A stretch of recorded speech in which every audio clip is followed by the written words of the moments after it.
Assalamualaikum warahmatullahi wabarakatuh. Alhamdulillah, berikut adalah video yang saya buat dalam rangka melaksanakan tugas dari pengampu terkait uraian bagaimana kondisi eksternal mempengaruhi perubahan organisasi, perubahan kinerja. Uh, Kemudian, apa saja perubahan yang telah dilakukan, apakah berhasil? Baik, sebelumnya saya sampaikan bahwa saya telah dan sedang melakukan perubahan tersebut. Perubahan ini dilakukan sejak tahun 2023. Walaupun saya masih sebagai pejabat pengawas waktu itu sebagai Kasubag Tata Usaha, namun alhamdulillah pimpinan kepala UPTD memberikan kepercayaan lebih kepada saya untuk selalu mewakili beliau dalam hal-hal atau kegiatan-kegiatan yang sifatnya pengambilan keputusan dan sebagainya. Awalnya 2020 bahwa kita mengalami COVID-19 seluruh dunia, sehingga anggaran pun di setiap OPD bahkan di seluruh negara itu diefisiensi. Kemudian akhirnya efisiensi tersebut berlanjut hingga 2021, 22, 23 pun masih itu di unit kami masih ketika 23, sehingga ada suatu perubahan, sebuah gerakan yang saya lakukan akibat APBD yang kami terima sangat minimal sekali, hanya untuk Fikos, yaitu untuk belanja listrik, ATK, dan kegiatan rutin lainnya. Maka dari itu, untuk mendukung kegiatan teknis, saya berinisiatif untuk melakukan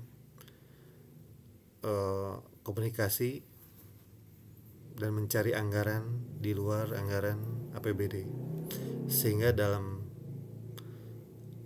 prosesnya saya mencoba berkomunikasi dengan internal, yaitu kepala dinas, kemudian eksternal dengan legislatif, kemudian juga dengan masyarakat di binaan kami, yaitu masyarakat pertanian di seluruh Jawa Barat.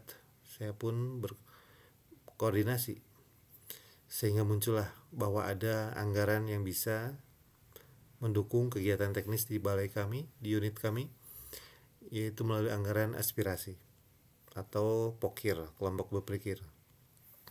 Dalam hal ini, aspirasi berawal dari suara rakyat, masyarakat dari petani, untuk menyampaikan suaranya kepada anggota dewan sesuai kegiatan yang ingin dilaksanakan. Saat itu masyarakat kita membutuhkan alat mesin pertanian untuk berbudidaya tanaman pangan. Maka dari itu butuh alsintan jenis traktor saat itu dan pompa air, juga kultivator. Biasanya kami mendanai kegiatan tersebut dari APBD, namun saat itu APBD murni itu tidak ada. Maka kami mencoba berdialog dengan legislatif, dengan DPRD Provinsi Jawa Barat. Kemudian alhamdulillah ada beberapa anggota dewan yang tertarik dengan konsep ini, sehingga akhirnya beliau pun mendukung melalui input anggaran.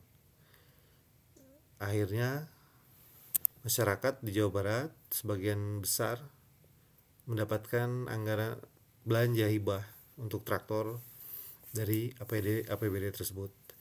Itu 2023 alhamdulillah sebesar 6,8 miliar kami bisa mendukung masyarakat membelanjakan sekitar 233 unit alsintan, terdiri dari traktor, kultivator, dan pompa air. Dan hal itu terus berlanjut hingga saat ini. Dukungan-dukungan dari anggota dewan, terus berlanjut karena ini merupakan konsep yang sempurna gitu ya, yang sempurna karena saling menguntungkan bagi semua pihak, baik dewan, masyarakat terutama, dan juga dinas. Konsepnya adalah komunikasi yang efektif. Baik, keberhasilan ini tentu apabila kita lihat dari perspektif materi yang 4, yaitu manajemen perubahan sektor publik, kepemimpinan transformasional, jejaring kerja, dan strategi komunikasi organisasi sektor publik. Baik, saya izin uraikan materi atau keberhasilan tadi apabila dilihat dari perspektif keempat materi ini. Sebetulnya 4 materi ini adalah memiliki keterkaitan secara substansi, secara garis besar, sehingga apabila kita breakdown satu-satu dari perspektif materi kepemimpinan transformasional, tentu pemimpin perubahan harus mampu menciptakan inovasi-inovasi dalam organisasi agar mampu memberikan pelayanan prima dengan kinerja optimal sehingga mencapai organisasi berkinerja tinggi. Betul, itu dari sisi atau perspektif kepemimpinan transformasional. Kemudian dari materi dari aspek manajemen perubahan sektor publik, kaitan dengan keberhasilan tadi, maka memang pemimpin harus mampu memimpin, mengelola perubahan secara garis besar, dimulai dari tahap mengenali kebutuhan perubahan dan menentukan perubahan apa yang harus dilakukan, menilai kesiapan organisasi dan kapasitas organisasi untuk berubah, menentukan rencana perubahan dan evaluasi dampak perubahan, menentukan indikator-indikator keberhasilan perubahan, hingga mengembangkan strategi komunikasi untuk memastikan para pihak terkait mendukung dan terlibat dalam perubahan. Kemudian tentu seorang administrator dapat mengusulkan atau melakukan suatu upaya perubahan inovatif untuk meningkatkan kinerja pelayanan publik serta administrasi pemerintahan dan pembangunan di unit kerja. Sebetulnya pertanyaannya sederhana, mengapa kita harus berubah? Pertanyaan di atas mungkin terbesit di benak kita. Jawabannya adalah untuk bertahan, tentu untuk survive, bertahan hidup.